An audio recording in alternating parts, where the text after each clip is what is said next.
JT try and keep up, and we are keeping up with Andy Sawyer, tuner, DME Racing. How you doing, sir? Good. All right. We're at Maryland International Raceway, April 25th. It's a Sunday, and another hard man to get to sit down for any length of time, but we got some time this morning, so thanks for coming in.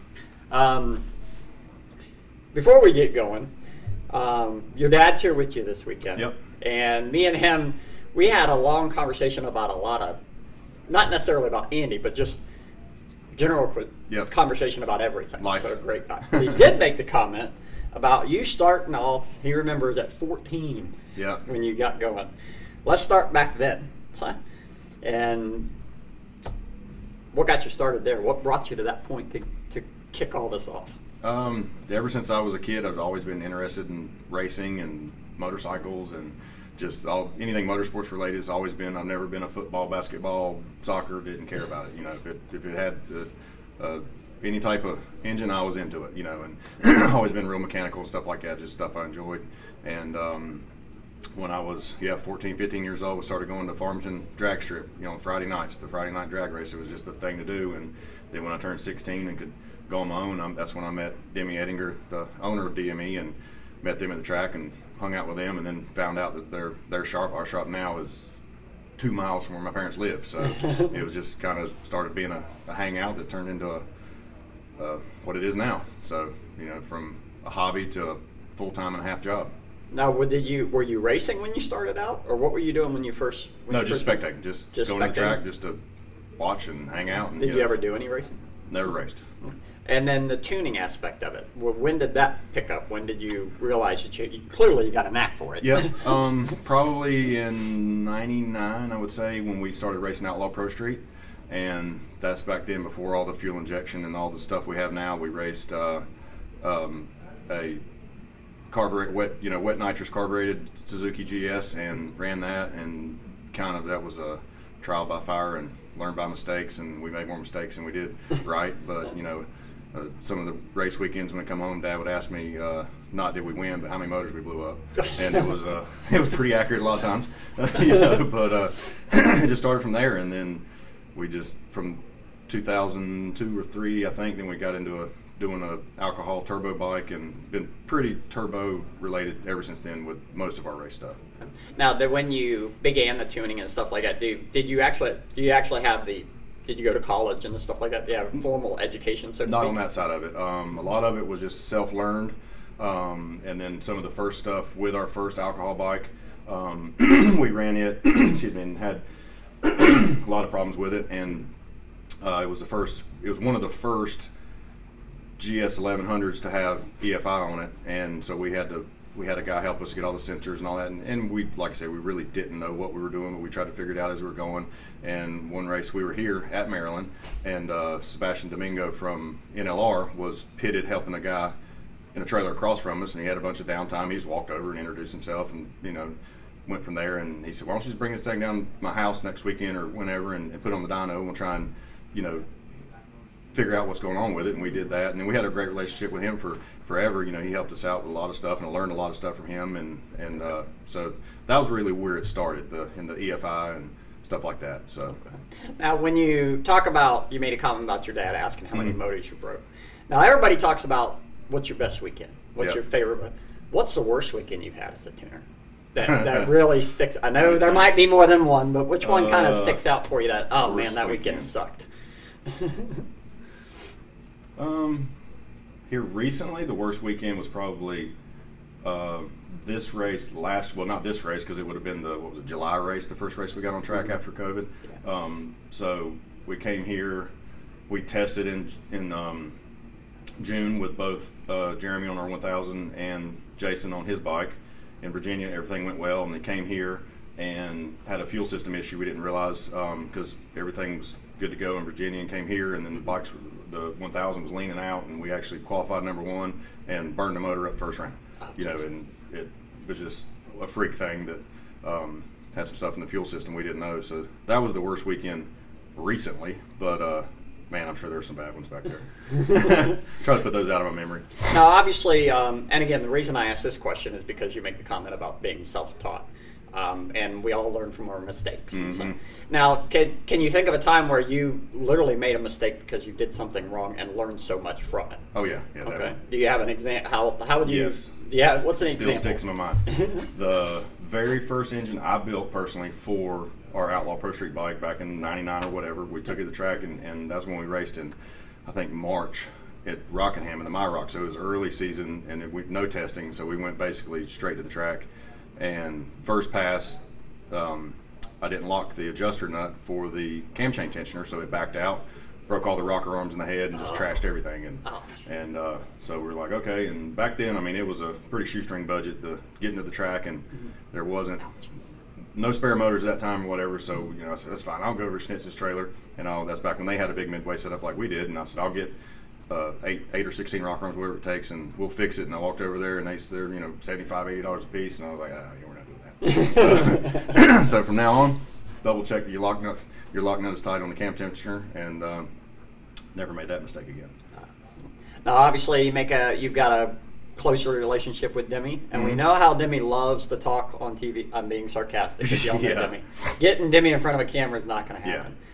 He's a good man. It's a good relationship. How long have y'all been working together? Well, like I said, it was a after school weekend hangout, and then that turned into we would started working on a few people's bikes to generate money for our own race program, and that got a little busier and busier. And then at that point, I had a full-time job. He had a full-time construction company with his father, and they did that. So the motorcycle shop was literally, we used to work 2 nights a week and Saturdays, and that was what we did. Okay.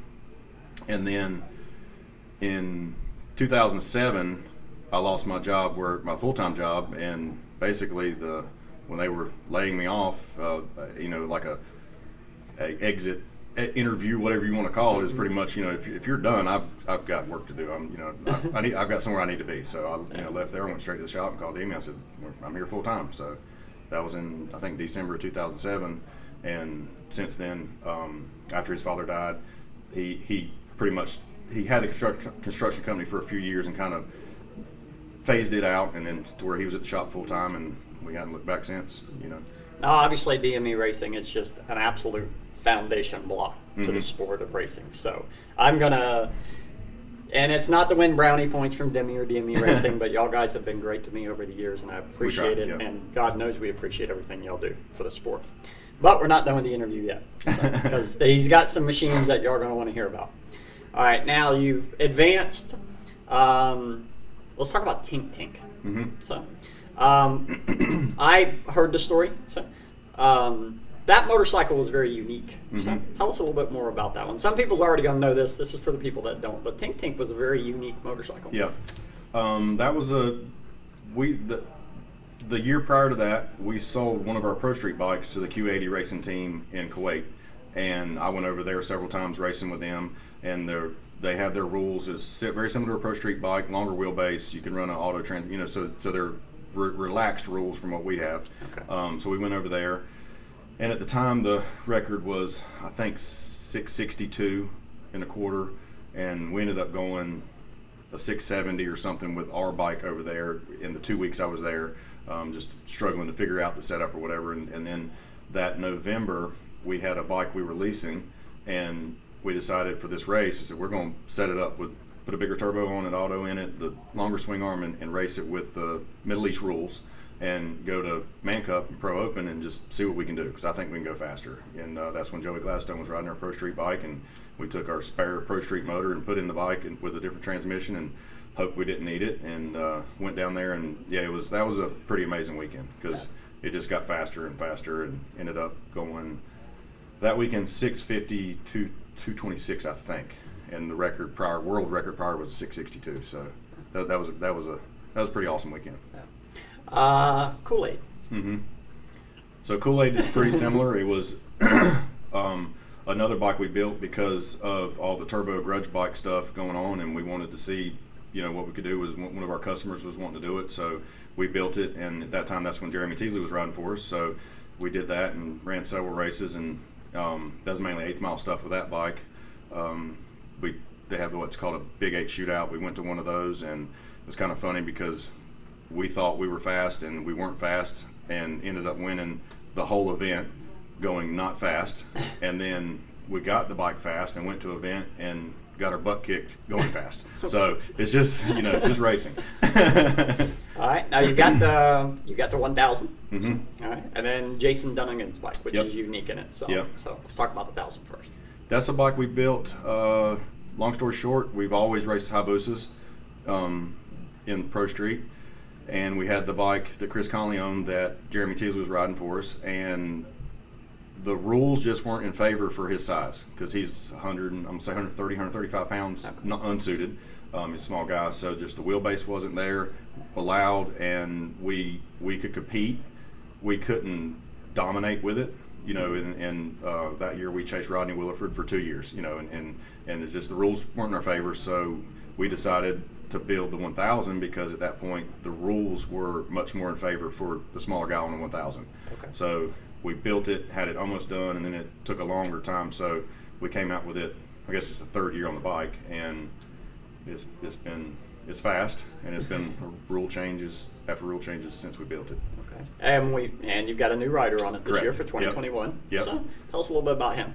Ricky Grayson's riding the bike this year. Jeremy Teasley rode it the last 2 years, did an awesome job, and just with scheduling and some of his other commitments and stuff, he couldn't commit to the full season, and we didn't want to not have a rider to be able to race the full season, and so we just decided to mutually to go a different route, and so we got Ricky Grayson riding the bike now, and this weekend was the first time we got here on Wednesday to test it, and it ended up raining after 2 passes, so getting him acclimated to the bike, he's doing great. He's been a 665, 217 basically the first weekend on the bike, and his first official pass in Pro Street ever was a 669, so that's, he's doing an awesome job, and even he'll tell you, he said this thing is fast, and it's going to take me a minute to get used to it. So, all right, now Jason Dunningen, he put up a big number in testing, so, and his bike is also unique. Yep.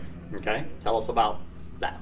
His bike is one of our, I don't know if you call it a signature DME Pro Street bikes or whatever, but it's with the bike we built him years ago, and it's evolved and evolved with all the changes in the class, and so we've done everything we can do to keep it on the cutting edge line of the rules of what's available, and so it's one of our turbo Hayabusas, and it's got whatever is the latest and greatest is what we try to do. We've used to have a Motec on it. Now we went to the Max ECU. We have Steve Nichols helping us with that, and whatever the latest greatest turbo transmission, whatever, that's what we do to try and stay on top with it.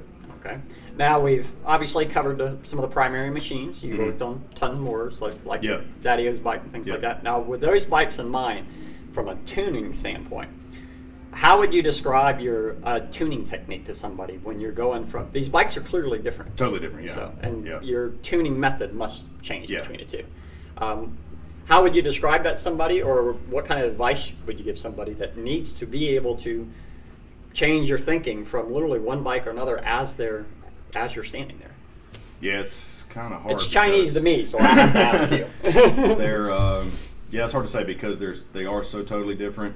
If you look at a bike that weighs, that the 1000 weighs 500 and something pounds, with the rider on it, and makes, say, 600 horsepower. Okay. Jason's bike weighs 660, 70 pounds, I think, makes 750 horsepower. So the horsepower to weight ratios are totally different. The way they handle, the way you apply the power, because they're two different engines, being 1,000 and a 1,300 cc engine, they just react different. So there's nothing the same really. Okay. in your thinking of how you do it. Okay. All right. Now we know you're a busy guy, so we'll close this out, and we're going to talk to Andy some more as the year goes on. DME Racing, Andy Sawyer. I appreciate you coming in and sitting down with me. We know you got some work to do out there. So, and we're actually in a room with some awards, and the owners of XDA need to get in here and grab them. so we'll definitely talk some more. Absolute tuning whiz. So, and appreciate your friendship. Appreciate you sitting down with me. And DME Racing, Andy Sawyer. Appreciate you coming in. Yep. Thanks for everything you do. All right. Thank you, sir.